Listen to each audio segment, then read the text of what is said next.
आणि आता बातमीपत्राला सुरुवात करूया. तर सुरुवातीलाच एक ब्रेकिंग बातमी. संजय दिना पाटलांच्या वक्तव्यावर शिंदे नाराज असल्याची चर्चा आहे. राऊतांबाबतच्या वक्तव्यावर शिंदे नाराज असल्याची माहिती सूत्रांनी दिलेली आहे.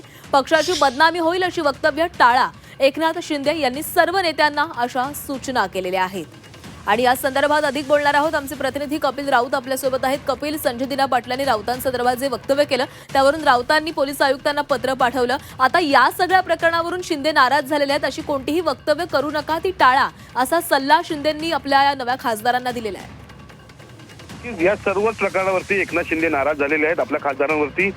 खरं तर संजय दिना पाटीलांनी जे स्टेटमेंट दिलेलं आहे संजय राऊतांबद्दल, त्याच्या संदर्भात एकनाथ शिंदे नाराज आहेत. कारण की कोणत्याही पक्षाची बदनामी होईल, त्याचबरोबर शिवसेनेची बदनामी होईल, असे अपशब्द काढू नका, असे कोणतेही भाष्य करू नका, असं आधीच सूचना एकनाथ शिंदे यांनी केल्या होत्या. आणि त्यानंतरही संजय दिना पाटील यांनी अपशब्द वापरलेले आहेत. त्यामुळे संजय दिना पाटीलवरती कुठेतरी एकनाथ शिंदे नाराज आहेत अशी एक सूत्रांची माहिती हाती येत आहे. सर्वात महत्त्वाचं म्हणजे त्यांनी संजय दिना पाटील यांनाच नाही तर सर्वच खासदारांना आवाहन केलेलं आहे का अपशब्द पाळा, पक्षाची बदनामी होईल अशी भाष्य करू नका, असं स्पष्ट सूचना दिलेल्या आहेत. नक्कीच कपिल, धन्यवाद दिलेल्या माहितीसाठी.